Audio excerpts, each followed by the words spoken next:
Hello everyone, welcome back to Sana Kishore vlog. ಎಲ್ಲರೂ ಹೇಗಿದ್ದೀರಾ? ಚೆನ್ನಾಗಿದ್ದೀರಾ ಅಂದ್ಕೊಂಡಿದ್ದೀನಿ. ನಾನು ಕೂಡ ತುಂಬಾ ಚೆನ್ನಾಗಿದ್ದೀನಿ. ಇವತ್ತಿನ ಟಾಪಿಕ್ ಏನು ಅಂತ ಆಲ್ರೆಡಿ ನಿಮಗೆ ತಮ್ಮೇಲೆ ನೋಡಿದ್ರೇ ಗೊತ್ತಾಗಿರುತ್ತೆ. ಅಂದರೆ ಯೂಟ್ಯೂಬಿಂದ ನನಗೂ ಕೂಡ ಅಮೌಂಟ್ ಬಂದಿದೆ. ಅದು ಎಷ್ಟು ಬಂದಿದೆ ಅನ್ನೋದನ್ನು ಇವತ್ತಿನ ಲಾಗಲ್ಲಿ ಹೇಳ್ತಾ ಇದ್ದೀನಿ. ಹಾಗೆಯೇ ಈ ಒಂದು ಅಮೌಂಟ್ನ ತೊಗೊಳೋದಕ್ಕೆ ನಾನು ಎಷ್ಟು ಕಷ್ಟಪಟ್ಟಿದ್ದೀನಿ, ಹಾಗೆಯೇ ಯಾವ್ಯಾವ ಥರ ಒಂದು ಐಡಿಯಾಗಳನ್ನ ಉಪಯೋಗಿಸಿ ವೀಡಿಯೋಸ್ನ ಮಾಡಿದ್ದೀನಿ. ಒಂದು 6 ತಿಂಗಳಲ್ಲೇ ಫಸ್ಟ್ ಪೇಮೆಂಟ್ನ ತೊಗೋತೀವಿ ಅಂದರೆ ಅಷ್ಟು ಸುಲಭ ಇಲ್ಲ. ಯೂಟ್ಯೂಬ್ ಅಂದರೆ ಆಲ್ಮೋಸ್ಟ್ ಎಲ್ಲರಿಗೂ ಕೂಡ ಗೊತ್ತಿರೋದೇ ಅಲ್ವಾ. ನಾನು ಯಾವ ಥರ ಒಂದು ಐಡಿಯಾಸ್ಗಳನ್ನ ಮಾಡಿ ಇಷ್ಟು ಬೇಗ ಅಮೌಂಟ್ನ ತೊಗೊಂಡೆ ಅನ್ನೋದನ್ನು ಕೂಡ ಈ ಒಂದು ವಿಡಿಯೋದಲ್ಲಿ ಶೇರ್ ಮಾಡ್ತಾ ಇದ್ದೀನಿ. ಹಾಗೆಯೇ ಅದ್ರ ಜೊತೆಗೆ ನನಗೆ ಈ ಒಂದು ಅಮೌಂಟ್ ತೊಗೋವಾಗ ತುಂಬ ಜನ ಎಲ್ಪ್ ಕೂಡ ಮಾಡಿದ್ದಾರೆ. ಅವ್ರು ಯಾರ್ಯಾರು ಅನ್ನೋದನ್ನು ಕೂಡ ಈ ಒಂದು ಲಾಗಲ್ಲಿ ತಿಳಿಸ್ಕೊಡ್ತೀನಿ. ಎಲ್ಪ್ ಕೂಡ ಮಾಡಿದ್ದಾರೆ, ಕೆಲವೊಬ್ಬರು ಬೇರೆ ಥರನೂ ಕೂಡ ಮಾತಾಡಿದ್ದಾರೆ. ಬಟ್ ಮಾತಾಡೋದವ್ರಿಗೆ ನಾನು ಏನು ಹೇಳೋದಕ್ಕೆ ಹೋಗೋದಿಲ್ಲ, ಏಕೆಂದರೆ ಮೇಲಿರೋನು ಯಾವತ್ತಿದ್ರೂ ನೋಡ್ಕೊಂಡೇ ನೋಡ್ಕೊತಾನೆ. ಅದ್ರ ಬಗ್ಗೆ ಮಾತಾಡೋದು ಬೇಡ ಅಂತ ಅಂದ್ಕೊಂಡಿದ್ದೀನಿ. ಇವತ್ತು ಏನೋ ಒಂದು ಒಳ್ಳೆ ವಿಚಾರ ಆಗಿದೆ, ಒಳ್ಳೆಯದ್ರ ಬಗ್ಗೆನೇ ಮಾತಾಡಬೇಕು ಅಂತ ಅಂದ್ಕೊಂಡು ಈ ಒಂದು ವಿಡಿಯೋನ ಮಾಡ್ತಾಯಿದ್ದೀನಿ. ಇವಾಗಲೂ ಕೂಡ ಹೇಳ್ತಾಯಿದ್ದೀನಿ, ಯಾರೆಲ್ಲ ಚಾನಲ್ನ ಸಬ್ಸ್ಕ್ರೈಬ್ ಮಾಡದೆ ನೋಡ್ತಾಯಿದ್ದೀರೋ ಪ್ಲೀಸ್ ಆದಷ್ಟು ಸಬ್ಸ್ಕ್ರೈಬ್ ಮಾಡಿ, ಸಪೋರ್ಟ್ ಮಾಡಿ ಅಂತ ಮತ್ತೊಮ್ಮೆ ಕೇಳ್ಕೊತೀನಿ. ಇನ್ನೂ ಜಾಸ್ತಿ ನಾನೊಂದು ಅರ್ನಿಂಗ್ಸ್ನ ಮಾಡಬೇಕು ಅಂತಂದರೆ ನಿಮ್ಮೆಲ್ಲರ ಸಪೋರ್ಟು ನನಗೆ ಬೇಕೇ ಬೇಕು. ಇವಾಗ ಆಲ್ರೆಡಿ ತುಂಬ ಚೆನ್ನಾಗಿ ನನಗೆ ಸಪೋರ್ಟ್ ಮಾಡ್ತಾಯಿದ್ದೀರಾ, ಇದೇ ಥರನೇ ಸಪೋರ್ಟ್ ಮಾಡಿ. ಅಂದರೆ ನಾನು ಒಂದು ಪ್ರೀ ಮೆಚೂರ್ ಬೇಬಿ ನನಗೆ ಆಗಿದ್ದು, second baby. Premature baby ಇಟ್ಕೊಂಡು ಯೂಟ್ಯೂಬಲ್ಲಿ ವೀಡಿಯೋಸ್ ಮಾಡಿಕೊಂಡು ನಾವು ಅರ್ನಿಂಗ್ಸ್ನ ಮಾಡ್ತೀವಿ ಅಂದರೆ ನಿಜವಾಗ್ಲೂ ಸುಲಭ ಅಲ್ಲ ಒಂದು ಮಾತು. ಮಾಡೋರಿಗೆ ಮಾತ್ರ ಗೊತ್ತಿರತ್ತೆ. ವೀಡಿಯೋಸ್ ಮಾಡುವಾಗ ಎಷ್ಟು ಅದಕ್ಕೆ ಟೈಮ್ ಕೊಟ್ಟಿರ್ತೀವಿ, ಹಾಗೆಯೇ ವೀಡಿಯೋಸ್ ಮಾಡುವಾಗಲೂ ಅಷ್ಟೇ ಅದು ತುಂಬ ಈಸಿ ಅನಿಸ್ಬಿಡುತ್ತೆ. ಬಟ್ ಎಡಿಟಿಂಗ್ ಮಾಡುವಾಗ ತುಂಬಾ ಟೈಮ್ ತೊಗೊಳುತ್ತೆ. ಒಂದೊಂದು ಸಲ ನೈಟೆಲ್ಲ ಕೂತ್ಕೊಂಡು ವೀಡಿಯೋಸ್ ಮಾಡೋದಾಗಿರ್ಬೋದು, ಅಥವಾ ಎಡಿಟ್ ಮಾಡೋದಾಗಿರ್ಬೋದು, ಎಲ್ಲ ಥರನೂ ಮಾಡಿದ್ದೀನಿ. ಕೆಲವೊಂದು ಸಲ ನನ್ನ ಮಗುನ ಮಲಗಿಸ್ಬಿಟ್ಟು ವೀಡಿಯೋಸ್ಗಳನ್ನ ಮಾಡೋದಾಗಿರ್ಬೋದು, ಈ ಥರನೂ ಕೂಡ ಮಾಡಿದ್ದೀನಿ. ಅಂದರೆ ಬಾಣಂತನದಲ್ಲಿ ಸುಮ್ಮನೆ ಕೂತ್ಕೊಂಡ್ರೆ ಟೈಮ್ ವೇಸ್ಟ್ ಯಾಕೆ ಮಾಡಬೇಕು? ಅಟ್ಲೀಸ್ಟ್ ಯೂಟ್ಯೂಬಲ್ಲಿ ಬರುತ್ತಾ ಬಿಡುತ್ತಾ ಗೊತ್ತಿಲ್ಲ, ಏನಾದರೂ ಒಂದು ಮಾಡೋಣ ಅಂಥೇಳಿ ಸ್ಟಾರ್ಟ್ ಮಾಡಿದ್ದು. ನಿಜವಾಗ್ಲೂ ಇಷ್ಟು ಬೇಗ ನನಗೆ ಸಕ್ಸಸ್ ಸಿಗುತ್ತೆ ಅನ್ನೋದು ನಿಜವಾಗ್ಲೂ ನಂಗೆ ಗೊತ್ತಿರಲಿಲ್ಲ. ಇದಕ್ಕೆಲ್ಲ ಕಾರಣ ಗುರು ರಾಘವೇಂದ್ರ ಅಂತಲೇ ನಾನು ಹೇಳೋದು. ಏಕೆಂದರೆ ಫಸ್ಟು ನಾನು ಮಾಡುವಾಗ ಹಳೆ ಚಾನಲ್ ಕೂಡ ಇತ್ತು ನಂದು, ಕನಸು ಅಂತ. ಅದು ಏನೋ ಒಂದು ಕಾರಣದಿಂದ ಡಿಲೀಟ್ ಆಗೋಯಿತು. ಇಮೇಲ್ ಐ ಡಿ ಸರಿಯಾಗಿ ನೆನ್ಪಿಟ್ಕೊಳ್ದೇ ಡಿಲೀಟ್ ಆಗೋಯಿತು. ಆ ಒಂದು ಪ್ರಾಬ್ಲಮ್ ಆದಮೇಲೆ ಮತ್ತೆ ಒಂದು ಚಾನಲ್ ಮಾಡ್ತೀನಿ, ಆದಷ್ಟು ಅದು ಗ್ರೋ ಆಗಿ ಚೆನ್ನಾಗಿ ಬೆಳೆಯೋ ಥರ ಮಾಡಪ್ಪ ಅಂಥೇಳಿ ನಾನು ರಾಘವೇಂದ್ರಂದು ಅರ್ಕೆನ ಕಟ್ಕೊಂಡು ನಾನು ಸ್ಟಾರ್ಟ್ ಮಾಡ್ಕೊಂಡಿದ್ದು. ನಾನು ಕಟ್ಕೊಂಡಿದ್ದು ಅರ್ಕೆ ಏನು ಅಂತ ಹೇಳಿದ್ರೆ, ನಾನು ಇದನ್ನು ಯಾವಾಗಲೂ ಲಾಗಲ್ಲಿ ಏನಂತ ಅರ್ಕೆ ಕಟ್ಕೊಂಡಿದ್ದೆ ಅಂತ ನಿಮಗೆ ತಿಳಿಸ್ಕೊಡ್ತೀನಿ ಅಂತಲೂ ಹೇಳಿದ್ದೀನಿ. ಅದ್ರ ಬಗ್ಗೆನೇ ಒಂದು ವೀಡಿಯೋನೂ ಕೂಡ ಮಾಡಾಕ್ತೀನಿ. ಇವಾಗ ಅದನ್ನು ಜಾಸ್ತಿ ಹೇಳಿದ್ರೆ ಸ್ವಲ್ಪ ಲೆಂತಿ ಆಗಿಬಿಡುತ್ತೆ ಅಂತ ಹೇಳಿ ನಾನು ಹೇಳ್ತಾ ಇಲ್ಲ. ನನಗೂ ಕೂಡ ಅಮೌಂಟ್ ಬಂದಿದೆ ಅಂತ ಒಂದು ಖುಷಿ ವಿಚಾರನ ನಿಮ್ಮ ಹತ್ರ ಶೇರ್ ಮಾಡ್ತಾಯಿದ್ದೀನಿ. ಇದಕ್ಕೆಲ್ಲ ಕಾರಣ ಗುರು ರಾಘವೇಂದ್ರ ಆಗಿರ್ಬೋದು ಅನ್ನೋದಕ್ಕಿಂತ ಅವರೇನೆ ಅಂತಲೇ ನಾನು ಹೇಳ್ತೀನಿ. ಹಾಗೆ ನಮ್ಮನೆ ದೇವರು ನಂಜುಂಡೇಶ್ವರನೂ ಕೂಡ, ಹಾಗೆ ನಮ್ಮ ಮನೇಲಿ ಇರೋಂಥ ನನ್ನ ಗಂಡ ಆಗಿರ್ಬೋದು, ಹಾಗೆ ನಮ್ಮ ಅಪ್ಪ ಅಮ್ಮ, ಹಾಗೆ ನನ್ನ ಮಕ್ಕಳು. ಅಂದರೆ ನನ್ನ ಮಗುನೂ ಕೂಡ ಅಷ್ಟೇ ಪಾಪ. ಎಷ್ಟೊಂದು ಸಲ ನನ್ನ ದೊಡ್ಡ ಮಗಳು ವೀಡಿಯೋ ಮಾಡುವಾಗೆಲ್ಲ ಸೌಂಡ್ ಮಾಡಬಾರ್ದು ಅಂದರೆ ಸೌಂಡೇ ಮಾಡ್ತಿರ್ಲಿಲ್ಲ, ಅವಳು ಕೂಡ ಸಪೋರ್ಟ್ ಮಾಡಿದ್ದಾಳೆ. ನನ್ನ ತಮ್ಮನೂ ಕೂಡ ಸಪೋರ್ಟ್ ಮಾಡಿದ್ದಾನೆ. ಹಾಗೆ ನಾನು ಫಸ್ಟ್ ವೀಡಿಯೋಗೆ ಯಾವಾಗಲೂ ಒಂಥರ ಒಂದು ಲಕ್ಕು ಅಂದರೆ ನನ್ನ ತಮ್ಮನೇ. ಒಂದು ಲೈಕ್ ಕೊಟ್ಟರೆ ಸಾಕು ಆ ಒಂದು ವೀಡಿಯೋ ವೈರಲ್ ಆಗ್ತಾಯಿತ್ತು. ಫಸ್ಟ್ ಲೈಕ್ ಅವ್ನು ಯಾವ ವೀಡಿಯೋಗೆ ಬಿದ್ದಿರುತ್ತೋ ಆ ವೀಡಿಯೋ ಎಲ್ಲ ವೈರಲ್ಲೇ ಆಗಿರೋದು. ಅವನು ಒಂದು ರೀತಿ ಒಂದು ಲಕ್ಕು ಅಂತ ಅನ್ಕೋತೀನಿ. ಈ ರೀತಿ ಒಂದು ಅರ್ನಿಂಗ್ಸ್ನ ಮಾಡಿದ್ದೀನಿ ನಾನು ಅಂತ ಹೇಳ್ಕೊಳ್ಳೋದಕ್ಕೆ ಒಂದು ಖುಷಿ. ಮನೇಲಿ ಕೂತ್ಕೊಂಡು ನಾನು ಬರೀ 6 ತಿಂಗಳಲ್ಲಿ ಯೂಟ್ಯೂಬಿಂದ ಅಮೌಂಟ್ನ ತೊಗೋತೀನಿ ಅಂತ ಅಂದ್ಕೊಂಡಿರಲಿಲ್ಲ. ಇಷ್ಟು ಬೇಗ ತೊಗೊಂಡಿದ್ದೀನಿ ಅನ್ನೋದು ಒಂಥರ ಖುಷಿ ವಿಚಾರ. ಅದನ್ನು ನಿಮ್ಮ ಹತ್ರನೂ ಕೂಡ ಶೇರ್ ಮಾಡೋಣ ಅಂತ ಈ ಒಂದು ಲಾಗಲ್ಲಿ ಹೇಳಿದ್ದೀನಿ. ಹಾಗೆಯೇ ರಾಘವೇಂದ್ರಂಗೆ ಯಾವ ರೀತಿ ಅರ್ಕೆ ಕಟ್ತಿದೆ ಅನ್ನೋದು ಕೂಡ ಒಂದು ವಿಡಿಯೋ ಮಾಡಿ ತಿಳಿಸ್ಕೊಡ್ತೀನಿ. ನೀವು ಕೂಡ ಅದೇ ಥರನೇ ಮಾಡಿ. ನಿಜವಾಗ್ಲೂ ಕೂಡ ನೀವು ಯಾವುದೇ ಒಂದು ಕೆಲಸನ ಮಾಡಬೇಕು ಅಂತ ಅಂದ್ಕೊಳ್ಳಿ, ನಿಜವಾಗ್ಲೂ ಆಗುತ್ತೆ. ನಾನೇ ಉದಾಹರಣೆ ಅದಕ್ಕೆ. ನನ್ನ ಗಂಡನೂ ಅಷ್ಟೇ ಸಪೋರ್ಟ್ ಮಾಡಿದ್ದಾರೆ. ನಾನೇನೋ ಒಂದು ಮಾಡ್ತೀನಿ ಅನ್ನುವಾಗ ಅವ್ರು ಯಾವುದಕ್ಕೂ ಕೂಡ ಬೇಡ ಅಂತಲೇ ಹೇಳ್ತಾ ಇರಲಿಲ್ಲ. ಮಾಡು, ಏನಾಗಲ್ಲ, ನೀನು ಮಾಡೋದು ಒಳ್ಳೇದಿದ್ದರೆ ಮಾಡು ಅಂತಲೇ ಹೇಳ್ತಾಯಿದ್ರು. ಅವರೊಂದು ಸಪೋರ್ಟು ಕೂಡ ನನಗೆ ತುಂಬಾ ಇದೆ. ಹಾಗೆ ನಮ್ಮ ಅಮ್ಮ ಆಗಿರ್ಬೋದು, ನಮ್ಮ ಅಪ್ಪ ಆಗಿರ್ಬೋದು, ಎಲ್ಲರೂ ಕೂಡ ಸಪೋರ್ಟ್ ಮಾಡಿದ್ದಾರೆ.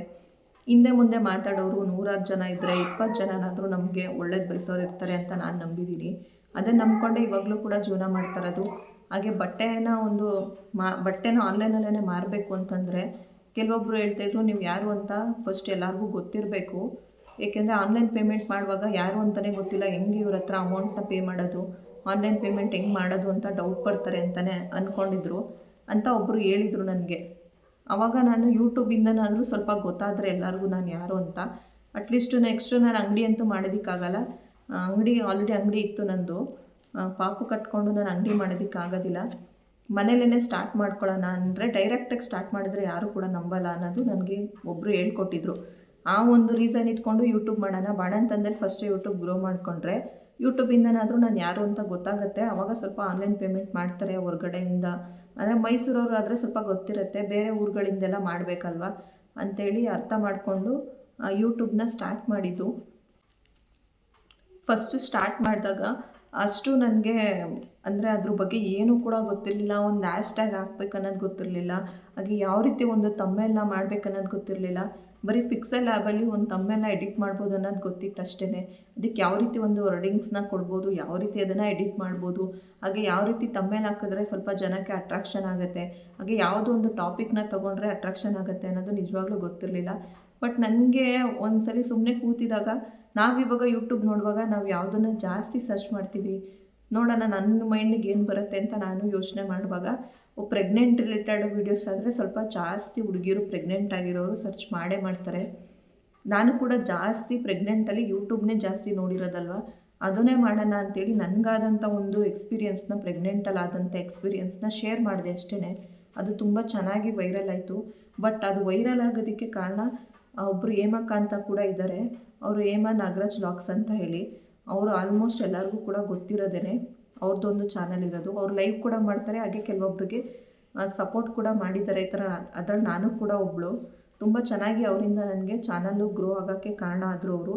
ಯಾವ ರೀತಿ ಅಂತ ಹೇಳಿದ್ರೆ, ಅವರು ಹ್ಯಾಶ್ಟ್ಯಾಗ್ ಹಾಕಬೇಕು, ಯಾವ ರೀತಿ ಒಂದು ವೀಡಿಯೋಗೆ ಹ್ಯಾಶ್ಟ್ಯಾಗ್ ಹಾಕ್ಬೇಕು ಅನ್ನೋದನ್ನು ಹೇಳ್ಕೊಟ್ಟಿದ್ದೆ ನನಗೆ ಅವರು. ಅವ್ರು ಹೇಳ್ಕೊಟ್ಟ ಮೇಲೆ ನಾವೊಂದು ವೀಡಿಯೋಗೆ ಅವ್ರು ಹೇಳ್ದಂಗೆ ಹ್ಯಾಶ್ಟ್ಯಾಗ್ ಹಾಕ್ತೆ. ಹಾಗೆಯೇ ನಾನು ಮಾಮ್ಸ್ ಆ್ಯಂಡ್ ಬೇಬೀಸ್ ಅಂತ ಚಾನಲ್ ನೇಮ್ನ ಕೊಟ್ಕೊಂಡಿದ್ದೆ. ಯೂಟ್ಯೂಬಲ್ಲಿ ಸರ್ಚ್ ಮಾಡಿದ್ರೆ ಅದು ಬರ್ತಾನೆ ಇರಲಿಲ್ಲ. ಅವ್ರು ಅಂದ್ಕೊಂಡ್ರು ಯೂಟ್ಯೂಬಲ್ಲಿ ನಾನು ಅಂದ್ಕೊಂಡಿದ್ದು ಯೂಟ್ಯೂಬಲ್ಲಿ ನಮ್ಮದು ಚಾನಲ್ ನೇಮು ಸರ್ಚ್ ಮಾಡಿದ ತಕ್ಷಣ ಬರಬೇಕು ಅಂದರೆ 1000 ಸಬ್ಸ್ಕ್ರೈಬ್ಸ್ ಆಗಿರಬೇಕು, 4000 ವಾಚಿಂಗ್ ಅವರ್ಸ್ ಆಗಿರಬೇಕು ಅಂತ ನಾನು ಅಂದ್ಕೊಂಡಿದ್ದೆ. ಬಟ್ ಅದು ಕೂಡ ನಾನು ತಿಳ್ಕೊಂಡಿದ್ದಂಥ ತಪ್ಪು ತಿಳುವಳಿಕೆ ಅದು. ಕೊನೆಗೆ ಅವ್ರು ಹೇಳ್ಕೊಟ್ರು ಆ ಥರ ಅಲ್ಲ, ಅದು ನೀನು ಯಾವಾಗ ನೀನು ಕರೆಕ್ಟಾಗಿರೋಂಥ ಹೆಸರು ಕೊಟ್ಟಿದ್ರೆ ನೀನು ಸರ್ಚ್ ಮಾಡಿದ ತಕ್ಷಣ ಬರುತ್ತೆ ಅಂತ ಅವರಿಂದ ಗೊತ್ತಾಗಿದ್ದು. ಆವಾಗ ಅವ್ರು ನೀನು ಇವಾಗಲೇ ಹೆಸರು ಚೇಂಜ್ ಮಾಡು ಅಂತ ಹೇಳಿದ್ರು. ಆವಾಗ ನಾನು ಸಹನಾ ಕಿಶೋರ್ ಅಂತ ನಂದು ಮತ್ತು ನನ್ನ ಗಂಡನ ಹೆಸರು ಸೇರಿಸಿ ಸಹನಾ ಕಿಶೋರ್ ವ್ಲಾಗ್ಸ್ ಅಂತ ಕೊಟ್ಟೆ. ಅದು ಹೆಸರು ಕೊಟ್ಟಿದ್ದು ಒಂದು ಲೆಕ್ಕೋ ಗೊತ್ತಿಲ್ಲ, ಅಥವಾ ಅವ್ರ ಅಕ್ಕ ಹೇಳ್ಕೊಟ್ಟಿದ್ದ ಐಡಿಯಾ ಒಂದು ಲೆಕ್ಕೋ ಗೊತ್ತಿಲ್ಲ. ಆವಾಗಲಿಂದ ನನಗೆ ವೀಡಿಯೋಸ್ ಮಾಡೋದಕ್ಕೆ ತುಂಬಾ ಇಂಟ್ರೆಸ್ಟ್ ಬಂತು. ತುಂಬ ಚೆನ್ನಾಗಿ ವೈರಲ್ ಆಯಿತು. ಪ್ರೆಗ್ನೆಂಟದು ಅದು ನನಗೆ ಜಾಸ್ತಿ ವೈರಲ್ ಆಗಿ ಇವಾಗಲೂ ಕೂಡ ವೀಡಿಯೋ ಓಡ್ತಾನೆ ಇದೆ. ನಾನೇನೆಲ್ಲ ಪ್ರೆಗ್ನೆಂಟದಕ್ಕೆ ಸಂಬಂಧಪಟ್ಟಂಥ ಕೆಲವೊಂದು ವೀಡಿಯೋಸ್ಗಳನ್ನ ಮಾಡ್ಕೊಂಡೋದೆ. ಅದು ಕೂಡ ಚೆನ್ನಾಗಿ ವೈರಲ್ ಆಯಿತು. ಸಬ್ಸ್ಕ್ರೈಬ್ಸ್ ಕೂಡ ಆದರೂ, ಚೆನ್ನಾಗಿ ವ್ಯೂಸ್ ಕೂಡ ಬಂತು. ಅವ್ರು ಹೇಳ್ಕೊಟ್ಟಿದ್ದು ಹ್ಯಾಶ್ಟ್ಯಾಗ್ ಹೆಂಗೆ ಹಾಕೋದು, ಹಾಗೆ ನಿಮ್ಮ ನೇಮ್ನ ಚೇಂಜ್ ಮಾಡು ಅಂತ. ಅಷ್ಟು ಚೆನ್ನಾಗಿ ನನಗೆ ಅವರಿಂದ ಸ್ವಲ್ಪ ಹೆಲ್ಪ್ ಆಯಿತು. ಅದಾದಮೇಲೆ ವೀಡಿಯೋಸ್ನ ಹೆಂಗೆ ಮಾಡಬೇಕು ಅನ್ನೋದನ್ನು ನಾನೇ ಸ್ವಲ್ಪ ತಿಳ್ಕೊಳ್ತಾ ಹೋದೆ. ಅದನ್ನು ತಿಳ್ಕೊಂಡು ಕೆಲವೊಬ್ಬರ ಹತ್ರ ಕೇಳಿಕೊಂಡು ಕೂಡ ತಿಳ್ಕೊಂಡಿದ್ದೀನಿ. ಹಾಗೆ ಕೆಲವೊಂದನ್ನು ನೋಡಿ ಕೂಡ ಕಲ್ತಿದ್ದೀನಿ. ಹಾಗೆ ನನಗೆ ಗೊತ್ತಿರೋಂಥ ಕೆಲವೊಂದು ಐಡಿಯಾಗಳನ್ನ ಉಪಯೋಗಿಸಿ ಒಂದು ಒಡವೆದು ಏನಾದರೂ ವೀಡಿಯೋಸ್ಗಳು, ಇವಾಗ ಎಲ್ಲ ಹುಡುಗಿರು ಆಲ್ಮೋಸ್ಟು ಒಡವೆಗಳ ಡಿಸೈನ್ ನೋಡ್ತಿರ್ತಾರೆ, ಹಾಗೆ ಡ್ರೆಸ್ಗಳ ಡಿಸೈನ್ ನೋಡ್ತಿರ್ತಾರೆ, ಸ್ಯಾರಿ ಬಗ್ಗೆ ಏನಾದರೂ ನೋಡ್ತಿರ್ತಾರೆ. ಫಸ್ಟು ಒಡವೆದು ಮಾಡೋಣ ಅಂತ ನನಗೆ ಒಂದು ಐಡಿಯಾ ಉಳಿದು ಒಡವೆದು ಮಾಡಿದೆ. ಬಟ್ ಒಡವೆದು ಮಾಡಾದ್ಮೇಲಂತೂ ನಂದು ಅದು ಇವಾಗಲೂ ಕೂಡ 137K ಏನೋ ಆಗಿದೆ ವ್ಯೂಸ್, ಇನ್ನೂ ಓಡ್ತಾನೆ ಇದೆ ಅದನ್ನು ಕೂಡ. ಅದು ತುಂಬಾ ವೈರಲ್ ಆಗೋಯಿತು. ಅದರಿಂದ ಬೇಗನೆ ಮಾನಿಟೈಸೇಷನು ಕೂಡ ಆಗೋಯಿತು.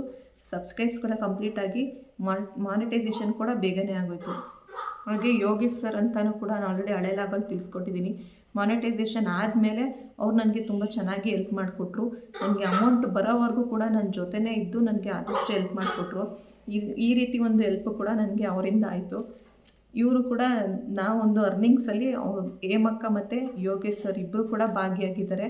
ಹಾಗೆ ನಮ್ಮ ಫ್ಯಾಮಿಲಿ, ಅದರಲ್ಲೂ ಫಸ್ಟ್ ಆಫ್ ಆಲ್ ನನ್ನ ಗಂಡ ಮತ್ತು ನನ್ನ ತಮ್ಮ ಇಬ್ಬರು ಕೂಡ ತುಂಬ ಚೆನ್ನಾಗಿ ಸಪೋರ್ಟ್ ಮಾಡಿದ್ರು. ನಾನು ಏನೋ ಮಾಡ್ತೀನಿ ಅಂದರೂ ಜನ ಆಡ್ಕೊಬಿಡ್ತಾರೇನೋ ಅನ್ನೋದನ್ನೇ ಜಾಸ್ತಿ ಯೋಚನೆ ಮಾಡ್ತಿದ್ದೆ. ತುಂಬ ಹೆದ್ರುಕೊಳ್ಳೋದಕ್ಕೆ ಅಂದರೆ ತುಂಬ ಎಲ್ಲದಕ್ಕೂ ಹೆದ್ರುಕೊಳ್ಳೋದು, ಒಂದು ಸ್ವಲ್ಪ ಅಂದರೆ ಹಂಗೆ ಅಂದ್ಬಿಟ್ರೆ ಹಿಂಗೆ ಅಂದ್ಬಿಟ್ರೆ ಇದೇ ಥರನೇ ನನ್ನ ಮೈಂಡ್ ಸೆಟ್ ಇದ್ದಿದ್ದು. ಏನೇ ಮಾಡಿದ್ರು ನಾವು ಮಾಡ್ತಾರೋ ಕೆಲಸ ನಮಗೆ ಒಳ್ಳೇದು ಅನಿಸಿದ್ರೆ ನೀನು ಮಾಡು, ಏನಾಗಲ್ಲ ಅಂತ ನನ್ನ ಗಂಡ ಧೈರ್ಯ ಕೊಟ್ಟಿದ್ದಕ್ಕೆ ನಾನು ಇಷ್ಟು ಮಟ್ಟಿಗೆ ಮಾಡಿ ಇವಾಗ 6 ತಿಂಗಳಿಗೇ ಈ ಒಂದು ಅಮೌಂಟ್ನ ತೊಗೊಂಡಿದ್ದೀನಿ. ಹಾಗೆ ಗುರು ರಾಘವೇಂದ್ರ ಕೂಡ ತುಂಬಾ ನನಗೆ ಹೆಲ್ಪ್ ಮಾಡಿದ್ದಾರೆ. ಯಾವ ರೀತಿ ಅನ್ನೋದನ್ನು ನಾನು ನೆಕ್ಸ್ಟ್ ವ್ಲಾಗಲ್ಲಿ ನಿಮಗೆ ತಿಳಿಸ್ಕೊಡ್ತೀನಿ, ಅದ್ರ ಬಗ್ಗೆ ಫುಲ್ಲು ಡೀಟೇಲಾಗಿ. ಹಾಗೆ ನೋಡಿ ನನಗೆ ಅಮೌಂಟ್ ಬಂದಿದೆ. ಇದು ಬಂದು ಆಲ್ರೆಡಿ ನನಗೆ ಗುರು ರಾಘವೇಂದ್ರನ್ ವಾರ ಅಂದರೆ ಗುರುವಾರನೇ ಬಂದಿದ್ದು ಅಮೌಂಟು. ಬಟ್ ನಾನು ವೀಡಿಯೋನ ಇವತ್ತು ಶೇರ್ ಮಾಡ್ತಾಯಿದ್ದೀನಿ, ಸ್ವಲ್ಪ ಬ್ಯುಸಿ ಇದೆ ಅಂತೇಳಿ. ನನಗೆ ಗುರುವಾರನೇ ಅಮೌಂಟ್ ಬಂತು ಅಂತೇಳಿ ತುಂಬಾ ಖುಷಿಯಾಯಿತು. ನನಗೆ ಗುರುವಾರನೇ ಅಮೌಂಟ್ ಬಂತಂತ ನೋಡಿ. ನನಗೆ ಬಂದಿರೋಂಥ ಅಮೌಂಟು ಎಷ್ಟು, ಯೂಟ್ಯೂಬಲ್ಲಿ ಅಮೌಂಟ್ ಎಷ್ಟು ಬಂದಿದೆ ಅಂತ ನಾವು ಶೇರ್ ಮಾಡೋಂಗಿಲ್ಲ. ಹಾಗೆಯೇ ಮಧ್ಯದಲ್ಲಿ ನನ್ನ ಮಗಳು ಕೂಡ ಅಳ್ತಾ ಇರೋ ಸೌಂಡ್ ಬರ್ತಾಯಿದೆ, ಪ್ಲೀಸ್ ಏನು ಅಂದ್ಕೋಬೇಡಿ. ಯೂಟ್ಯೂಬಲ್ಲಿ ಅಮೌಂಟ್ ಎಷ್ಟು ಬಂದಿದೆ ಅಂತ ಶೇರ್ ಮಾಡೋಂಗಿಲ್ಲ. ಬಟ್ ಆದರೂ ಕೂಡ ನಾನು ಒಂದು ಉದಾಹರಣೆ ಕೊಟ್ಟು, ಒಂದು ಎಕ್ಸಾಂಪಲ್ ಕೊಟ್ಟು ನಿಮಗೆ ಅಮೌಂಟ್ ಹೇಳ್ತೀನಿ ಎಷ್ಟು ಬಂದಿದೆ ಅಂತ. ಹಾಗೆಯೇ ಅದಕ್ಕಿಂತ ಮುಂಚೆ ನನಗೆ ಯೂಟ್ಯೂಬಲ್ಲಿ ಹೇಮಕ್ಕ ಮತ್ತು ಯೋಗೇಶ್ ಸರ್ ಯಾವ ರೀತಿ ಸಪೋರ್ಟ್ ಮಾಡಿದಾರೋ ಅದೇ ಥರನೇ ಸ್ವಾತಿ ಸಿಸ್ಟರ್ ಮತ್ತು ಭರತ್ ಬ್ರೋ ಕೂಡ ತುಂಬಾ ಸಪೋರ್ಟ್ ಮಾಡಿದ್ದಾರೆ. ಅವ್ರಿಗೂ ಕೂಡ ಒಂದು ಥ್ಯಾಂಕ್ ಯು ಹೇಳೋಕ್ಕೆ ಇಷ್ಟಪಡ್ತೀನಿ. ಹಾಗೆ ನನ್ನ ಫ್ಯಾಮಿಲಿ ಫ್ರೆಂಡ್ಸ್ ಆಗಿರ್ಬೋದು, ಹಾಗೆಯೇ ನನ್ನ ವ್ಯೂವರ್ಸ್ಗೂ ಮತ್ತು ಸಬ್ಸ್ಕ್ರೈಬರ್ಸ್ಗೂ ಕೂಡ ಒಂದು ಥ್ಯಾಂಕ್ ಯು ಹೇಳೋಕ್ಕೆ ಇಷ್ಟಪಡ್ತೀನಿ. ಹಾಗೆ ಬನ್ನಿ ಇವಾಗ ಅಮೌಂಟ್ ಎಷ್ಟು ಬಂದಿದೆ ಅನ್ನೋದನ್ನು ಕೂಡ ಹೇಳ್ಬಿಡ್ತೀನಿ. ನನ್ನ ಮಗಳು ಮಲ್ಕೋತಾನೆ ಇಲ್ಲ, ಎದ್ಬಿಟ್ಲು ಅಂಥೇಳಿ ಹಂಗೆ ಅವಳನ್ನ ಎತ್ಕೊಂಡೇ ವೀಡಿಯೋನ ಕಂಟಿನ್ಯೂ ಮಾಡ್ತಾಯಿದ್ದೀನಿ. ನಿದ್ದೆನೂ ಬಂದಿದೆ, ಬಟ್ ಮಲ್ಕೋತಾನೆ ಇಲ್ಲ. ನನಗೆ ಯೂಟ್ಯೂಬಿಂದ ಬಂದಿರೋಂಥ ಅಮೌಂಟು ಇವಾಗ 1300 ರುಪೀಸ್ದು ಯಾವುದಾದ್ರೂ ಒಂದು ಡ್ರೆಸ್ ಏನಾದರೂ ತೊಗೋತೀವಿ ಅಂದರೆ ನಾವು 7 ಡ್ರೆಸ್ನ ತೊಗೋಬೋದು. ಅಷ್ಟು ಅಮೌಂಟು ನನಗೆ ಬಂದಿದೆ. ನೀವು ಅದನ್ನು ಕೌಂಟ್ ಮಾಡ್ಕೊಳ್ಳಿ, ಅವಾಗ ನಿಮಗೆ ಗೊತ್ತಾಗತ್ತೆ. ಇಷ್ಟು ಅಮೌಂಟನ್ನ ನಾನು ಅರ್ನಿಂಗ್ಸ್ ಮಾಡಿದ್ದೀನಿ. ನನಗಂತೂ ತುಂಬಾ ಖುಷಿ ಇದೆ.